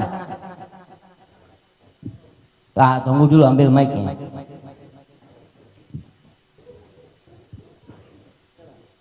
Ya, beliau. Berdiri, biar kelihatan antum. Kalau benar jawabannya dapat hadiah, kalau salah diapain Ustaz? Tafadhal. Kalau jamnya kurang tahu juga ya. Bismillah. Bismillah. Mungkin harinya mungkin Selasa ya. Hari Selasa. Selasa Rabiul Senin ya, Senin. Oh, Senin. Antum kok ragu? Kata Ustaz Anas tadi, keyakinan itu nggak bisa dihilangkan dengan keraguan. Antum yakin Senin apa Selasa? Senin Rabiul Awal. Itu ragu. Karena ada bisikan tadi. Oh, karena ada bisikan tadi. Oke, siap. Senin jadi yakin antum sekali. Senin Rabiul Awal. Apanya lagi tadi? Oh, tahunnya. Tahunnya apa namanya? Tahun 11. Tahun 11 Masehi. Hijriah. Oh, Hijriah. Baik, jamnya. Jamnya waktu itu belum ada jam mungkin ya.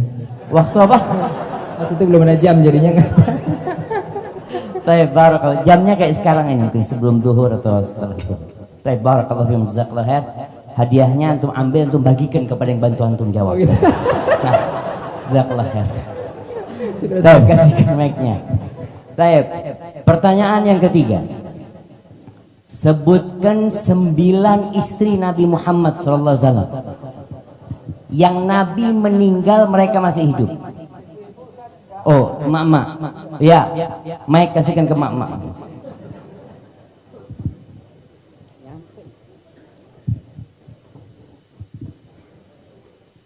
Ya, 9 ya. Masya Allah. Cukup waktu buat browsing ya, alhamdulillah. Kata Ustaz cukup buat browsing. Jadi perjalanan itu jamaah, Masya Allah. Boleh nggak mereka ketika ditanya lalu bertanya lagi kepada Ustaz? Minta fatwa gitu kan? Nah, tafadhali.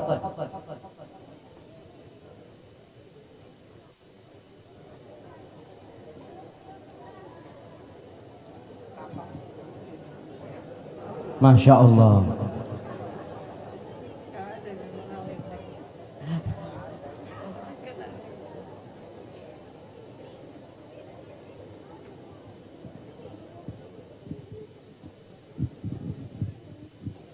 Bismillah.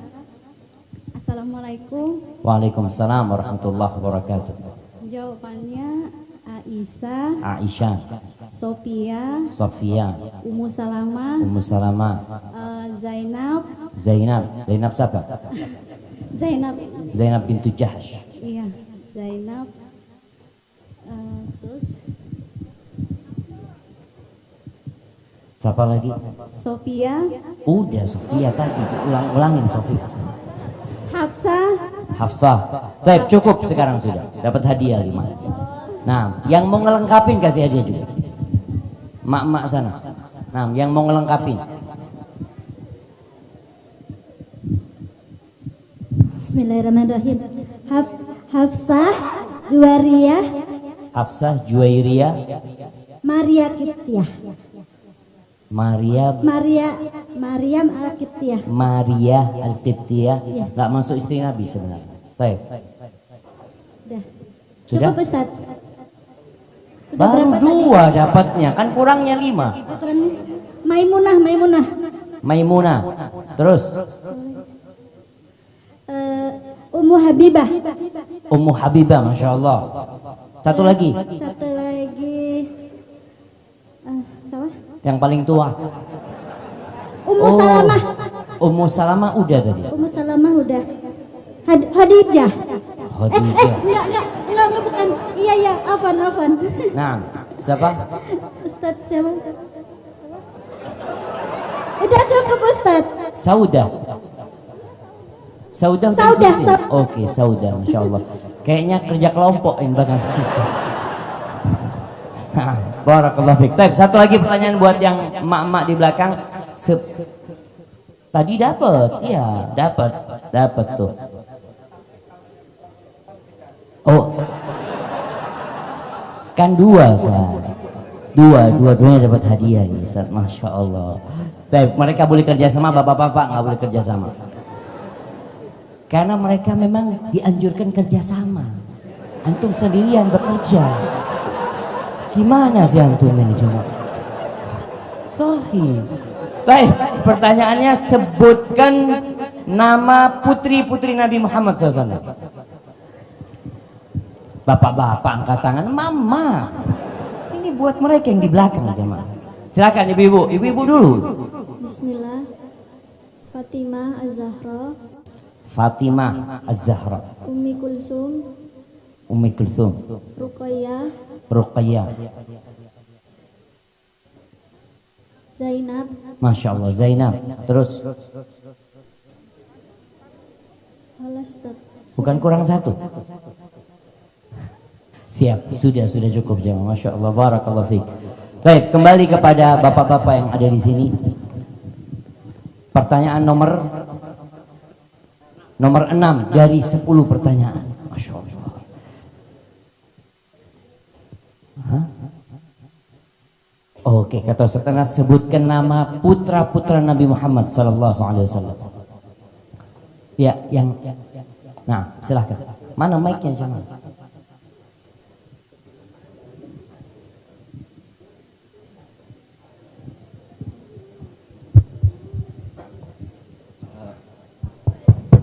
Yang pertama Ibrahim, Abdullah sama Al-Qasim. Masya Allah. Jazakallahu khair. Baik, pertanyaan selanjutnya, hadiahnya nanti diambil di booth ya. Pertanyaan ke-7 dari 10 pertanyaan. Sebutkan bulan-bulan Hijriah. Masya Allah. Antum yang paling depan, nggak apa-apa. Nah, mana mic-nya?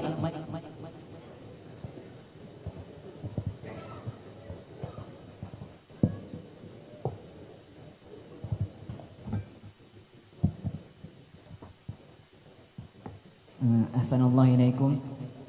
Pertama Muharram, Safar, Rabiul Awal, Rabiul Akhir, Jumadal Ula, Jumadal Akhir, Rajab, Sya'ban, Ramadan, Syawal, Dzulqa'dah, Dzulhijjah. Masya Allah. Betul jemaah?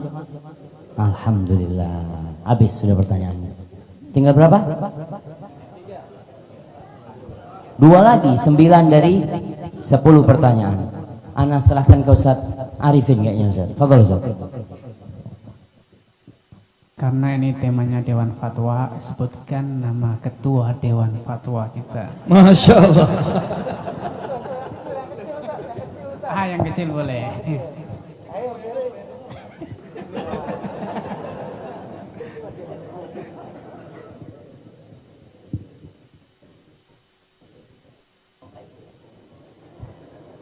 Assalamualaikum Ustaz. Waalaikumsalam warahmatullahi wabarakatuh. Namanya Sofyan Fuad. Kerja sama tim ya. Siapa namanya? Saat azan tiba. Ayo.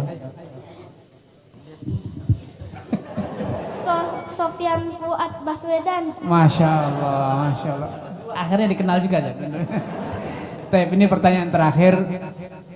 Tadi Ustaz Sofyan sudah bicara tentang urgensi fatwa. Sebutkan satu saja dari yang beliau sampaikan tadi. Silakan Pak. Baik, izin menjawab Ustaz, jazakallahu khair. Tadi urgensi fatwa dari yang dijelaskan oleh Ustaz Sufyan Baswedan, ada 3 dalil yang saya hafalkan.